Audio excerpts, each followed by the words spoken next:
Peter, where you're going to put the slide up? Yeah, I think I just found it. Let's see if this works. Another case of operator error.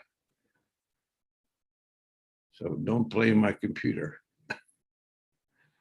Okay, now.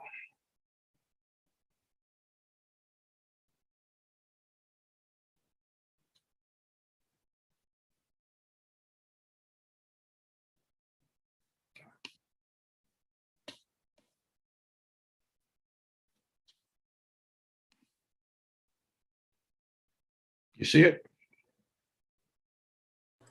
Yes, I do. Thank you. Thank you, Risa, for chasing me down.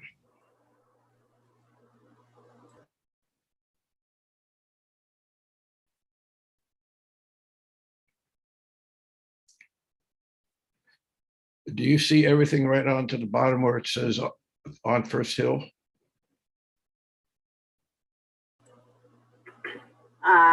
I see that at the bottom, but then it takes off the top. Okay, I can't. Make it a little smaller.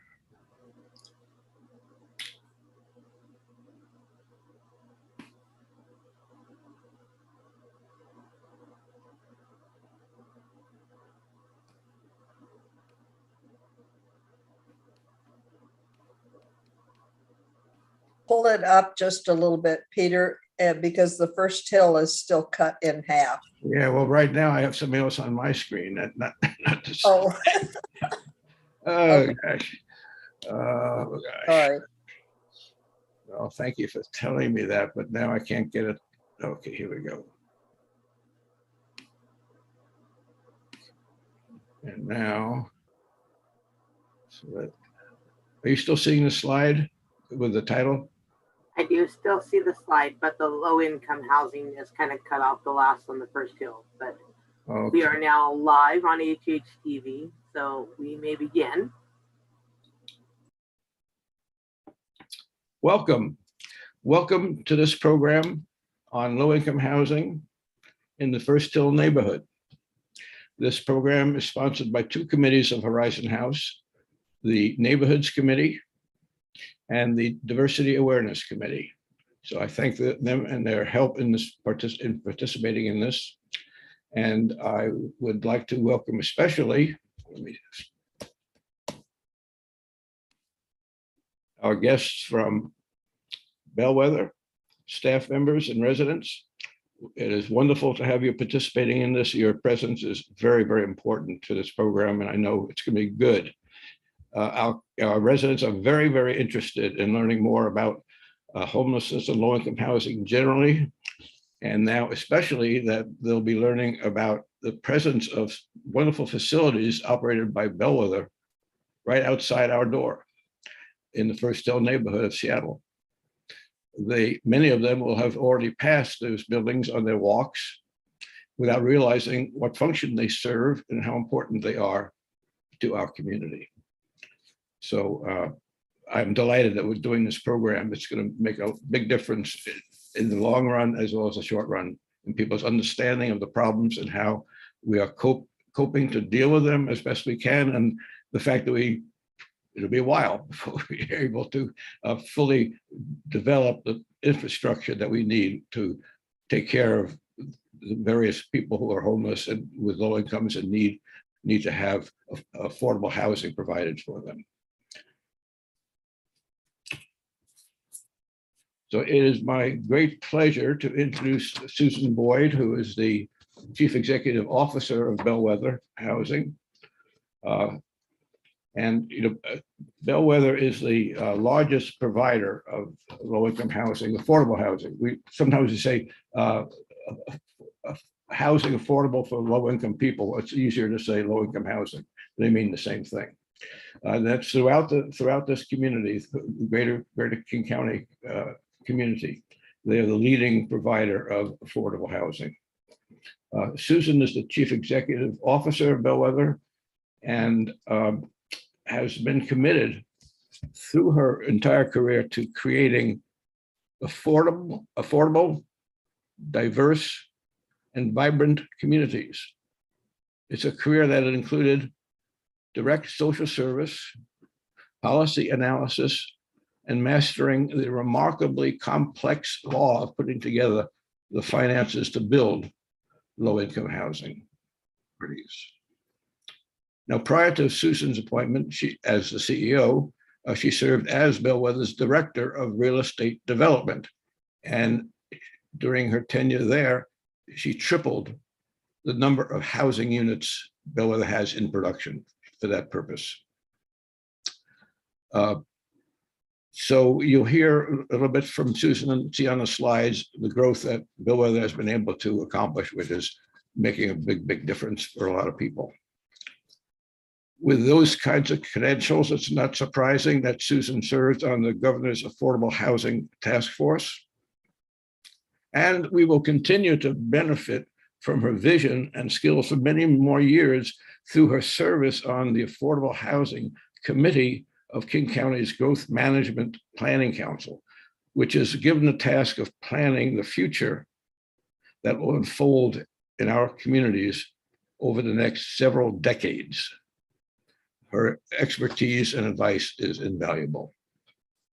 Now, Susan has been featured in several prior programs here on homelessness and might be familiar, and you say, oh yeah, I remember Susan now, we put it together. Programs on homelessness and low-income housing. So I'm going to turn it over to Susan to run the program and introduce the other guests and say welcome, Susan. Welcome back. Thank you, Peter. And thank you so much to all of you at Horizon House for your interest in affordable housing. I have had the opportunity to speak with you before and taken you to, I've had great opportunities to meet with you in person and look forward to doing that again someday soon. And I know that the reason I have been in your midst several times is because of your deep interest in our community and affordable housing in particular.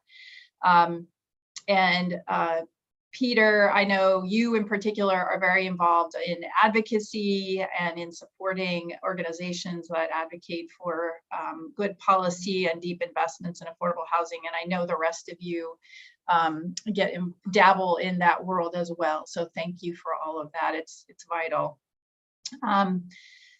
So I'm going to talk to you a little bit. I'm going to give you a little bit of history of Bellwether. I'm going to talk to you about what we're up to currently. I'll try to put it all in the context of the affordable housing crisis we face. I'm not going to go into a whole lot of detail about numbers about the affordable housing crisis. If you have specific questions, ask me. But I kind of walk into rooms around Seattle figuring that most people are very familiar with the need for more affordable housing. Because you all are located in the heart of, you're kind of like in a ground zero for our affordable housing portfolio. It kind of spans out from you all. Some of our very first acquisitions were in your neighborhood. And so it's kind of fun to be able to talk about those and give you a little context as you walk around your neighborhood.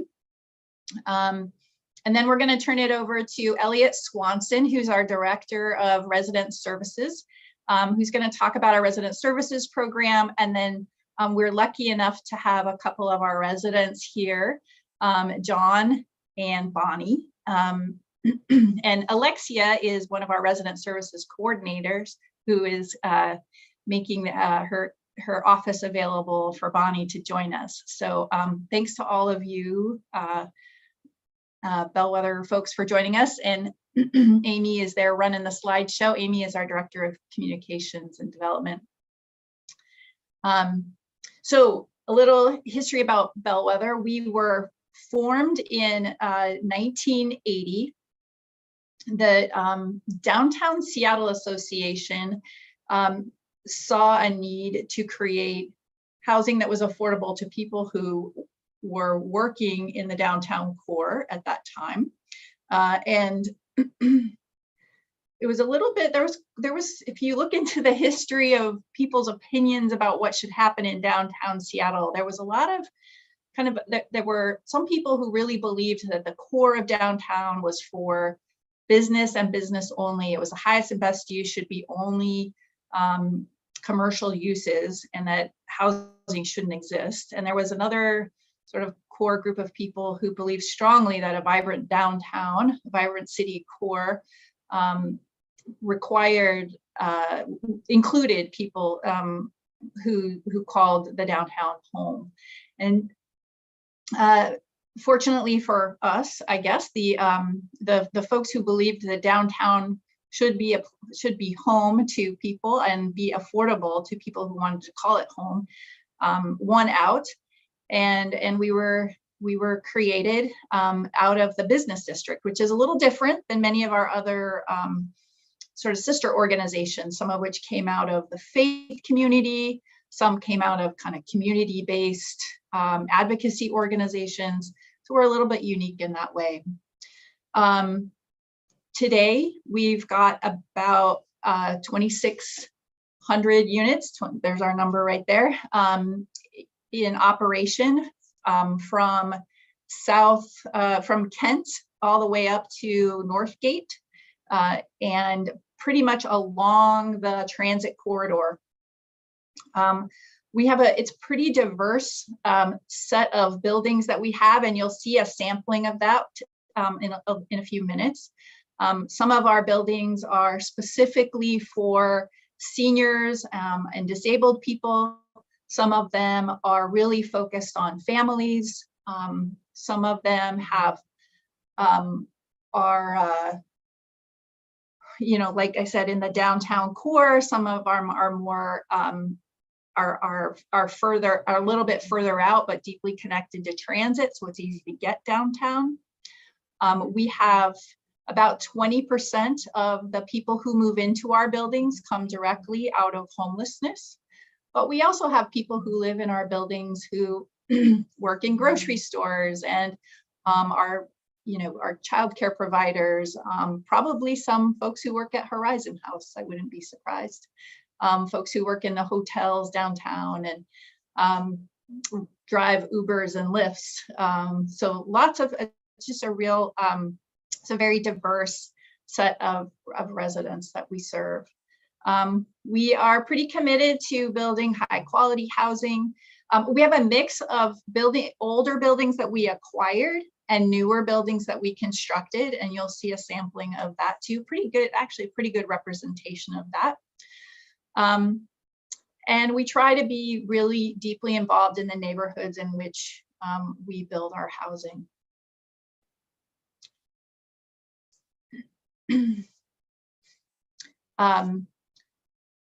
Yeah, Amy, I think you could, yeah, thank you. Here's just a example of some of the kinds of the income range of folks that we serve. So might be zero, folks who are not yet signed up for benefits, are out of work, and have virtually no incomes, to people making 60% of the area median income. And for a family of 4, 60% of the area median is actually up a little bit above $60,000 a year.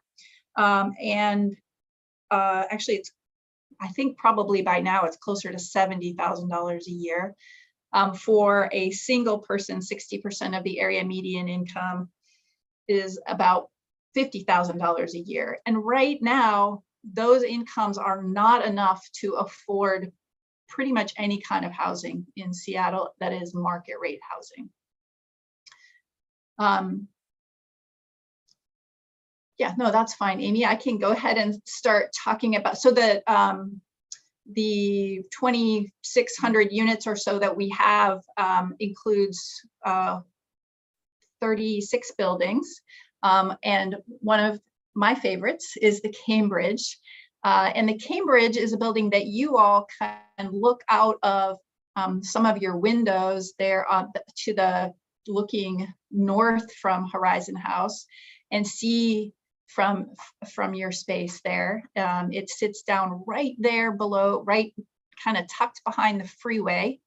The building, the the Cambridge is I believe is our oldest building. It was built in 1923. It was kind of built as and of course before the freeway, and so it had this kind of nice vista of downtown. We renovated it fairly recently. You may remember seeing some of the construction activity out your window there. Did a very nice, I know some of you have been into the lobby. It's quite beautiful. And we restored the historic lobby there, and did a lot of work on systems and stuff like that. They're mostly studios. So small units, typically single adults or couples living there, 153 units. We'll hear more about that from Bonnie, who lives at the Cambridge. Cascade Court, 100 apartments. This building is just up the street from you at 1201 Summit. It was our first building that really emphasized, or one of our first buildings that really emphasized families. We have, this is built on land that was sold to us by a woman named Priscilla Collins. She was one of the Bullitt, she was Stimpson Bullitt's sister. So there were 3 siblings in the Bullitt family. And actually, Amy was gonna, she sold us this land, the Stimpson Manor is up there, and there was a bunch of Stimpson property up there. And so this was meant to be a way to redevelop that site to include something that was visually compatible with those beautiful old mansions that you see up there.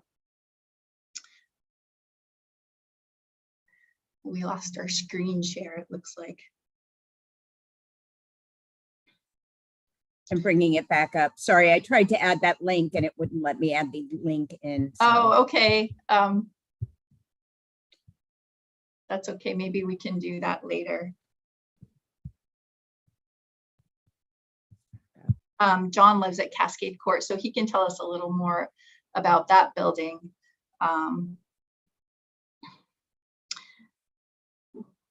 Amy, which one's next on the list, and I can just talk about it. Right next to Cascade Court is a Tate Mason building. Tate Mason is used to be a parking lot of Virginia Mason Hospital. It is right up the street. Again, it is actually very close to Cascade Court up there. It's a senior building, built right around the same time in the early 90s. And all my cues are on the slide. Sorry, I'm bringing it right back up. It's I'm having a technical issue. That's okay. Another building that is very close to you all is the Eagles Auditorium. We have where the ACT Theater is. It's kind of at the base of Freeway Park. There we go. And it is both a robust theater space of the ACT Theater and includes 44 apartments, which a lot of people don't know. So we've got our 44 apartments upstairs. Bellwether owns and operates the 44 apartments, serving households whose incomes are at or below 45% of the area median, and many of them much lower than that. We own this. We own the housing portion of the building, and the ACT Theater owns the ground floor. One of the interesting parts of the history of this building is that this was one of the places where Dr. Martin Luther King spoke on his one visit to Seattle, and he spoke in the theater here. We redeveloped it with ACT Theater right around the time of the convention center was originally being constructed. Olive Tower. Here's another building that probably looks familiar to you. This it's a little less noticeable than it used to be because it is now sits in the shadow of the convention center expansion. But here we have 86 apartments. Again, this was one of our early acquisitions, very small units, but serves a lot of downtown workforce. Let's see. We acquired it in 1984. So yeah, it was one of our very first acquisitions. Tate Mason, I talked about. This is our senior building, 97 apartments here. Really beautiful courtyard, nice community space. And then the Rise on Madison. The Rise on Madison will be our very first high rise that we've ever constructed. This is on land that was essentially given to us and Plymouth Housing in partnership by Sound Transit. Once upon a time, Sound Transit thought that its Capitol Hill station might actually be here at First Hill at the corner of Madison and Boylston. They decided that the site would have required too deep of a tunnel. And so they moved the site up to a little bit further north on Broadway, as you know. Then they had this surplus land, used to be a money tree here. We are in the midst of construction of this building that you see. This is a rendering. When it is complete, Plymouth Housing will own and operate 115 units for formerly homeless seniors on the first 5 floors. And Bellwether will own and operate 253 apartments on the upper floors, studios, 1-bedroom, 2-bedroom, and 3-bedroom apartments. So serving a mix of singles and larger families. We're really excited about bringing this one on. This is a kind of a whole new venture for us, given its scale and the building type. And we were very happy to have really incredible support from the First Hill neighborhood in getting our permission to build this building from the city.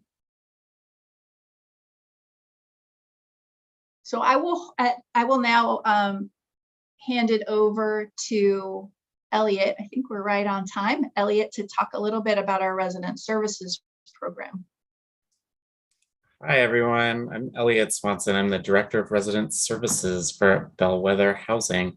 The Resident Services program is really sort of the social services arm of Bellwether Housing. It initially sort of sprung from a need to provide services at our HUD properties. Our HUD properties are 3 buildings that are exclusively for deeply low-income seniors, so people making 0 to 30% area median income. One of those buildings also serves adults with disabilities. And what we saw initially was there was a pretty strong need to help people age in place effectively, to interface with the larger sort of social services world, and to build community at those properties. So we have service coordinators at each one of those properties who provide a pretty robust level of support to folks living there. As time went on, we started to learn that folks living at other properties of ours could benefit from support, some more community building activities. And Bellwether has also increasingly become integrated with the response to homelessness. So as Susan mentioned, we have all kinds of folks living in our buildings. We have folks working on master's degrees. We have folks who have master's degrees and are practicing social work or some other vocation that doesn't compete with Amazon salaries. And increasingly, we have a lot of folks living in our buildings who are coming out of homelessness, who are on maybe some sort of like federal disability benefit, or who have no income at all. So we've been expanding our services program to make sure that we can help those folks have a positive experience in our housing. A lot of that work really leans on helping people interface with the broader social services system. Through the pandemic, though, we've leaned into providing some more direct services. So staffing model probably isn't of huge interest to you, but suffice it to say, we have sort of a medium level of support at all of our buildings and a pretty high level of support for our seniors. Get the next slide. Great. Traditionally, we've been very focused on housing stability. So that means helping people access financial resources so that they can pay their rent, and addressing any sort of behavioral health issues that are coming up that affect people's ability to live in their communities. As I mentioned earlier, another big focus of ours, especially at our senior properties, is helping people effectively age in place. We really want to provide services that help people stay in their independent apartments as long as possible. So that can mean helping someone get a caregiver so that they can, more easily take care of housekeeping tasks, doing fall prevention work in their building, maybe getting rid of some rugs, things like that, so that folks don't have to move into assisted living or they don't wind up hospitalized before they're ready to stop living in an independent situation. We do a lot of community building activities. We have cultural programming at our buildings that you guys have actually helped support. I'll tell you more about the activities we're doing at our senior buildings later. Health promotion has become a bigger and bigger thing. We've been doing COVID vaccine clinics at every site. We had early access to COVID vaccines back in 2021. We actually have a booster shot clinic tomorrow at Tate Mason House, right down the street from you guys. I'm really excited about that. We do yoga, we do gardening, we do all sorts of activities to help get people out of their apartments and engaged with their neighbors. The big thing that we do is just sort of help people navigate the broader social services system in Seattle. The resources out there are forever changing. They're complicated, and different government agencies don't really do a good job of talking to one another. So my staff do a lot of work just sort of helping people figure out, what resources are they eligible for? Can they get on that low income, that reduced cost internet program? Are they eligible for a caregiver? Is that something they want? Are childcare services available in their neighborhood during the odd hours that, they're not at work? And increasingly, as sort of a COVID response, we've leaned into some new initiatives. So rental assistance has obviously been a huge thing for us. A huge portion of our residents whose primary source of income was from employment lost hours or lost their jobs completely at the beginning of the pandemic. So we've worked really closely with different government agencies to provide a little bit shy of $2.5 million in direct rental assistance to folks who lost work or had other expenses related to the pandemic. We've been doing these vaccine clinics for, it's 1.5 years now. It feels like it will never end. So we were able to secure early access to vaccines in as early as January of 2021 for our medically compromised seniors at the HUD buildings and another building, Tate Mason House. We're continuing to do booster shot clinics and we'll continue to do that. We also do flu shot clinics and other things like that.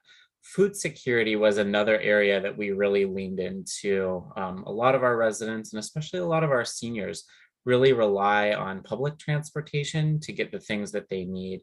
That wasn't really a viable or safe option for a lot of folks, especially before we had a safe COVID vaccine.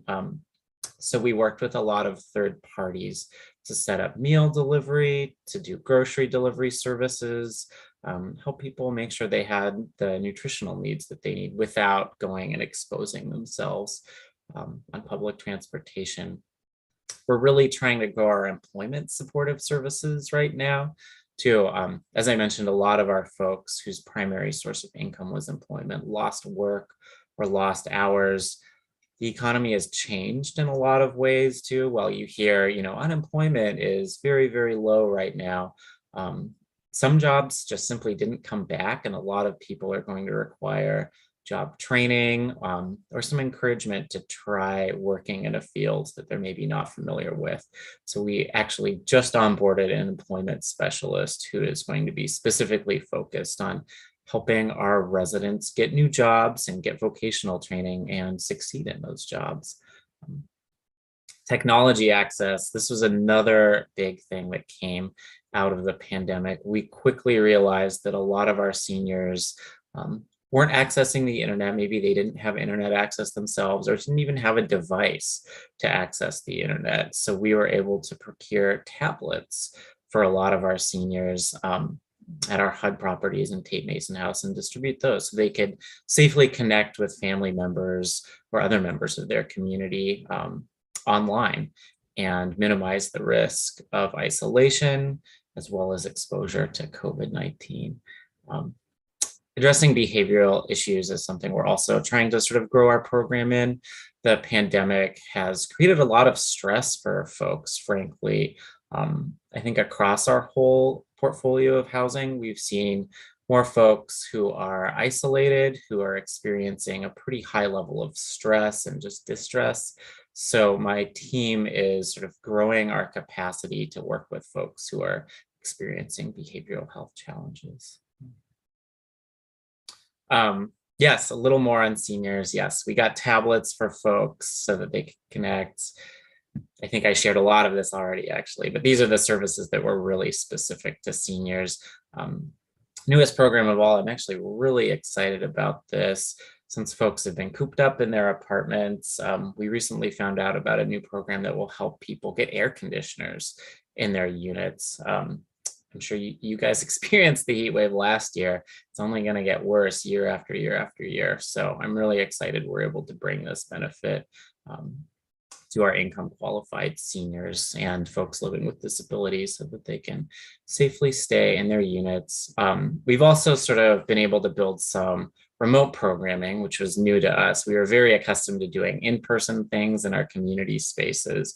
So we've done like poetry contests. We've set up some discussion groups. We did a virtual cooking class at one of our buildings that was well received. Yeah, and so cultural and community programming. This is something that I'm really happy to have the support of Horizon House around. We've recently done some big outings. We were able to take a lot of our residents up to Snoqualmie Falls really recently, and that's fantastic because people have mobility issues. They don't have access to transportation.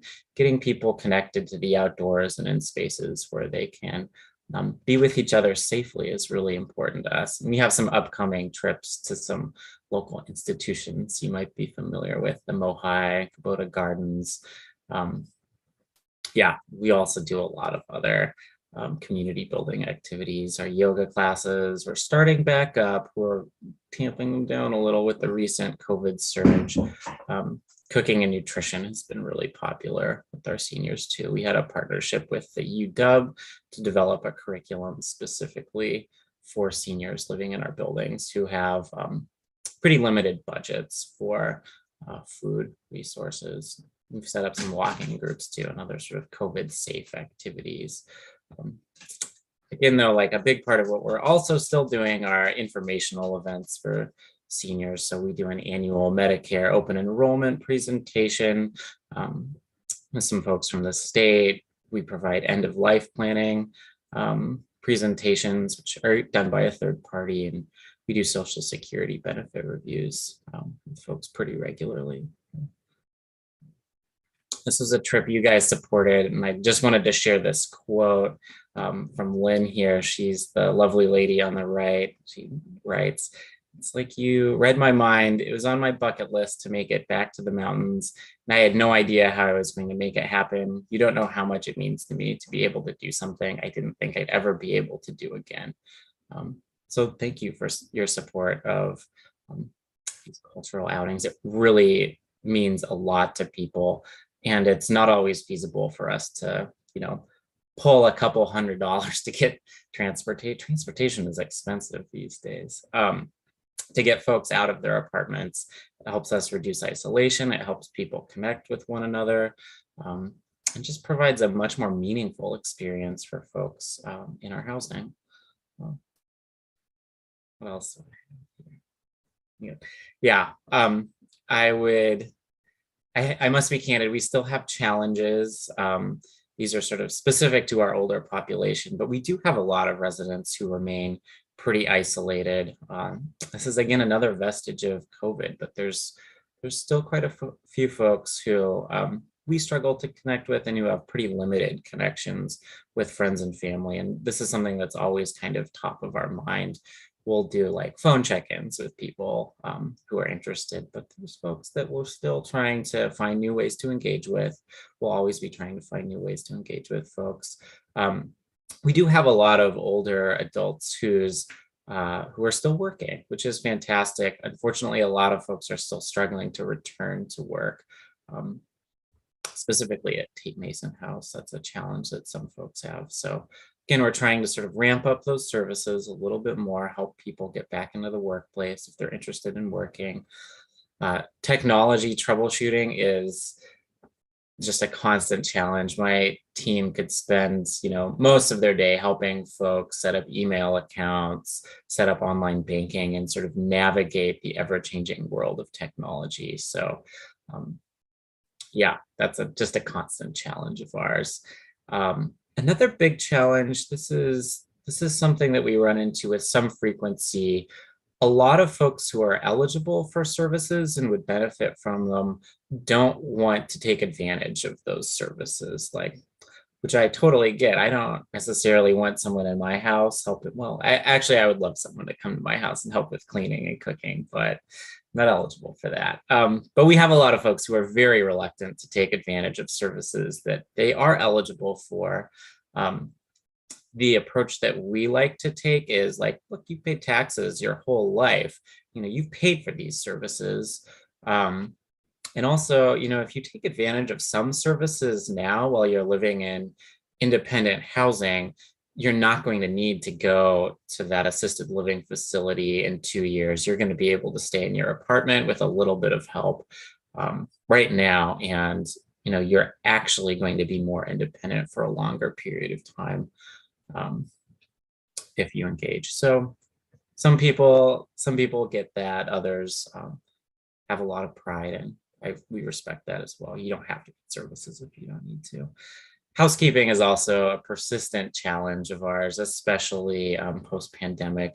We typically do unit inspections once a year to make sure that people's apartments are in order, that there aren't any fire hazards or health issues in folks' units.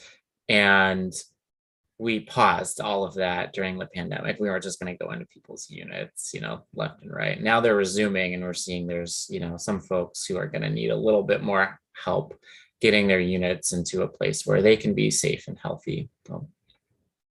Yeah, I think that's all from me. Any questions?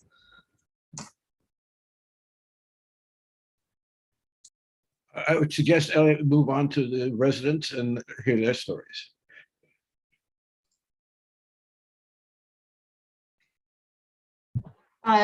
John, why don't you take it over for now? Hi. Thanks. I'm John. Thanks so much for being here. Yeah. Okay, I'll just ready to start. Thanks for having me on here. And hi, I'm John Bentley, and I live in Cascade Court Apartments on First Hill in Seattle. And I have a story for you that I hope you'll find informative. I'm speaking to you from a kind of unusual perspective. I've been a Bellwether Properties resident since 2003. And I've had positive experiences with each move that's helped change my life for the better. I'm glad to be able to share this today. It takes a lot to make somebody want to give a presentation for the first time since college 40 years ago. I am 62. But when I saw the poster up in the lobby, I knew I had to do this.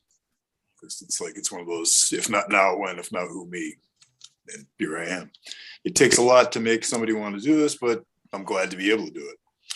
Not once, but twice in the last 20 years, my life has turned around because of a move into one of your buildings. So I just consider it kind of a good karma and an opportunity to say thanks. Because in both instances, these places that I moved into from Bellwether They helped me stay in Seattle and keep my friends and longtime contacts. And if I didn't have these opportunities to stay in either of these buildings, I would have had to leave the city for lack of affordable housing. And that's been a huge story, actually. I mean, first, a bit of backstory. My first experience with Bellwether came in November of 2003. I moved into an SRO unit in the Bellboy Apartments at 1411 Boylston Avenue. It was 2 blocks from where I'm now living, which is another story by itself. But the place I moved into then was warm, and it was bright, it was well maintained, and it had a clean, well-kept bathroom down the hall for 3 units. And the rent was only $325, which is about half of what I was getting per month, and including the heat. And the location was really quite amazing and still is. And it was as walkable and convenient as anywhere in the US for a major city. And I was really grateful for that over the years, because I found my neighbors to be generally friendly and quiet, and it was safe as well. And it was a fresh start in a new neighborhood for a born-again hipster. I am a lifelong rock and roll guitar player, and it was a good place for me. It helped that my neighbors liked music, and it also helped that I used a really tiny practice amp, so there weren't any issues in my time there. My time there at the first residence on Boylston would be 17 years, and I was there for some pretty intense times, as we all know, both personally and for the public. There was so much going on all around, and yet there was one constant I could rely on. I had this place. We all face lots of uncertainty, as we all know. It's pretty obvious right now. I'm not going to try to pile on cliches if I can help it, but if I'm saying here, I was able to be creative and be myself, and that's beyond any words. It's been a time of great personal growth. During the years I spent at the Bellboy, when it was a Bellwether property for 15 of those 17 years, I managed to maintain friendships, keep jobs, and ultimately pursue health goals that might not have been thinkable or possible in a less positive environment. I was a psychology major back in college, and I won't bore you with too many details, but I remember Abraham Maslow's hierarchy of needs, pyramid of human needs, and the safety and security is the base of that pyramid, and the foundation you build on that. And knowing that I had that made progress possible. It gave me the confidence to move forward. And at the crossroads in our lives, I'm thinking you move into uncharted areas. It helps to have a place that aids in your judgment, especially if one's judgment can be a little bit shaky at times. My own situation isn't really unique. I'm on SSI. There can be a stigma or a bad rap sometimes of being on the margins of society and not really a full member. But my experiences, I will add, with Bellwether have helped me to transcend some of my own doubts and self-imposed limitations. And there, in my own place, I was every much a Capitol Hill resident as that techie across the street shelling out $2K for the privilege. I was able to maintain a sense of stability also during the time of personal endeavors. I'll skip the drama. Let's just say I used to drink a lot, and it's been 6 years of happy, comfortable mornings. There's been a lot of changes, and we sure know that, about Seattle and neighborhoods and ourselves. And there's been a lot to try to keep up, whether it's just our spirits or our level of style. And then there's maintenance. Yeah, maintenance. There's a lot to be said about the buildings that I have lived in and have been repaired over these many years. And it bears mention, it's given me inspiration to want to do this. I've been a builder over the various years, from a framer to masonry and landscaping, and I've worked in maintenance. And I need to mention, in the 15 years that Bellwether ran the Bellboy, my old building, it was given several major upgrades and timely repairs. We got a new bathroom remodeled in 05 and 17. We had a house painted in 2011, and a brand new roof was added in 2013. And we also had the carpeting in the hallways replaced a couple of years before I left. And during my long stay at the Bellboy, I did have some repair issues, because you will have a couple, and I'm happy to share here that everything got fixed quickly and well. during the time that Bellwether ran the Bellboy. I know how difficult it can be to keep up these old buildings. I've had jobs in them. I got to say that the heat always worked well, and anything hot water or plumbing related got fixed as soon as possible. And a shout out to Matt Colacerto here, my first manager at the Bellboy way back, and to several other maintenance guys whose names I can't quite remember right now, but you're all awesome. It's important for me to also add that despite the considerable turnover over time, stuff still got done regardless. But John? yes.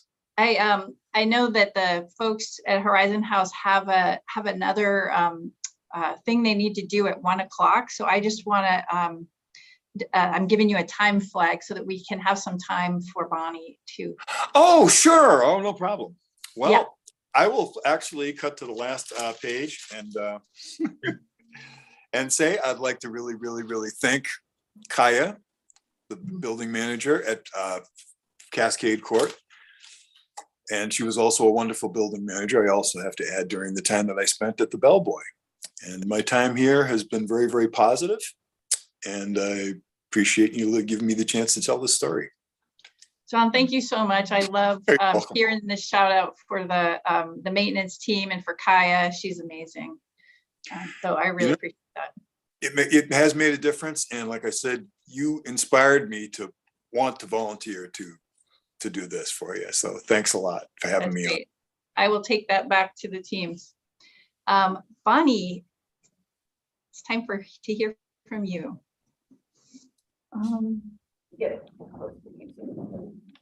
I moved into the Cambridge coming off of homelessness. My two pups and I were homeless for 2 years on Capitol Hill. I kind of hung out at my son's couch, and he was actually the one that found the Cambridge for me and encouraged me to get in. And at the time, Hank was the manager here, and he did everything to facilitate my moving. And at the time I rented my apartment,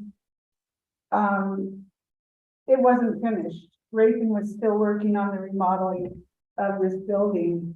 And so I've seen the progress, and it's just been fantastic. It's beautiful. It's a beautiful historical building, and I love my apartment. It's just perfectly located on the floors and in the neighborhood. I'm 70 years old, and I have not ever lived in an apartment building like this before. Oops. Still good. And it's just been, oh no.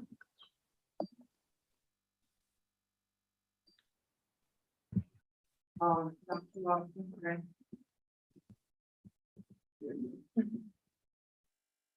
Okay, well, this has been great. I appreciate the residents coming and sharing their stories with us. I wish we had more time, my golly, but you know, we're pretty busy here for old folks, and we have all sorts of things going on. There's something that follows us right away, and they need a little time to set up. Sorry about that, everyone. I got a call and it kicked us off Zoom. It's okay, yeah. So I think we'll have to dispense with any questions, one or two maybe burning questions, and we'll have to call it a day.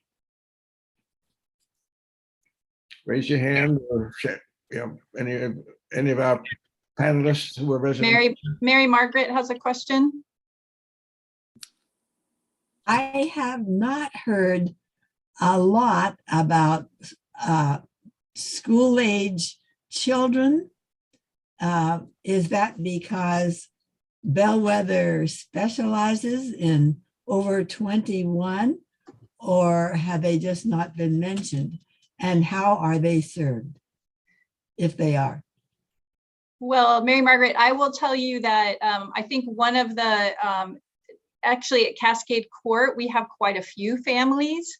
And so when we were focusing on on your neighborhood, really it's just that building that has families in it. And John doesn't happen to represent one of those families, so that's just the emphasis here. But we have a lot of kids in our building. And in fact, our efforts over the past few years have really emphasized family-sized units. We build as many 2, 3, and 4 bedroom units as we can possibly build with the funding we have.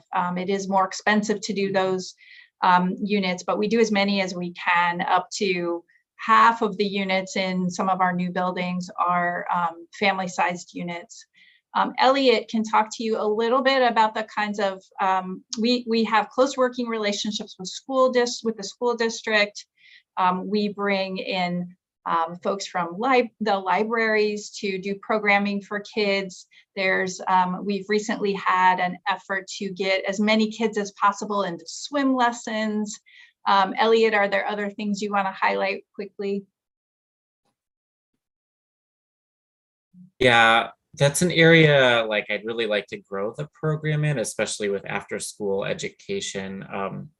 We have had a lot of success, as Susan mentioned recently, with getting kids into swim classes. A lot of our families come from places where they didn't have access to pools or swim lessons. We have a lot of parents who don't know how to swim.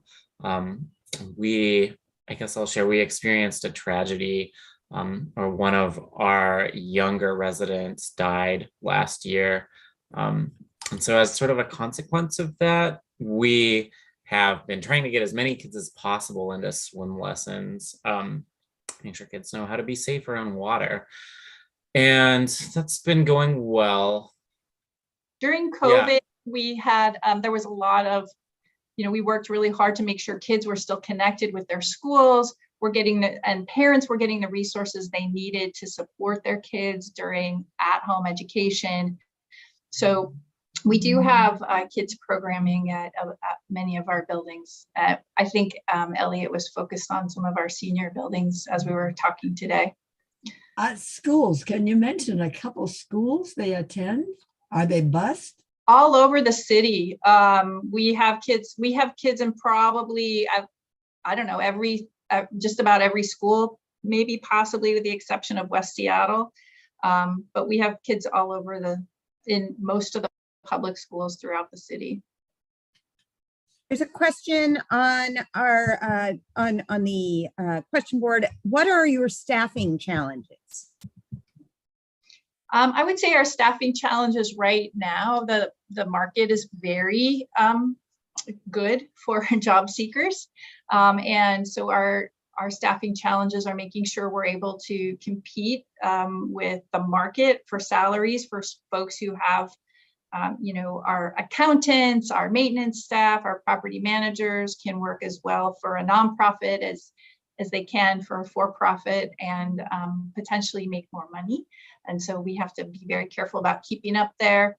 I would say that is one of our biggest challenges. And honestly, it's been a really stressful time for everybody and for our residents in particular. And so another challenge is making sure that our staff are safe, are supported in a way that allows them to be the supports they need to be when they are working with residents, and that they feel like they have the backing of the rest of the organization to do their jobs. Marcia, did you have a question? Real quick question and answer, because we're actually past our deadline for turning over the TV to another program. I see. Yeah. So was it Marcia or I saw? I didn't keep track of who was first. I'll let you pick, Peter. Yeah, I noticed May first, so I will go to her. I was wondering what your biggest need is, and I'm thinking of ways that Horizon House residents could contribute. Would it be time, money, or services? Well, I would say that money is the easiest, the most flexible that we can deploy. We don't have a robust volunteer program. COVID had sort of set aside our attempts to get something started in that area. So just speaking frankly, I would say that money is something, our resident services program is supported primarily with private contributions. And as we expand, we are about to add another almost 1,000 units to our portfolio in the next year or so, which means probably 3,000, maybe more individuals, probably who need a lot of services. So I think contributions to support our resident services program. We are going to have to close. I'm so sorry. Folks in Horizon House, contact me and maybe we can work ways to get your answers to your questions. I'd love to be able to do that. I want to thank all of Bellwether, those who are present, of course, and those who aren't. And it's a wonderful organization. Special thanks to our two resident guests, John and Bonnie. That was great for you to share your time with us. And someone nodding her head is Amy, who has been my partner on this project and just a phenomenal go-to person, the communications director, the development and communications director of Bellwether. So at this point, I think we will have to just wave goodbye and thank everybody once more. Thank you.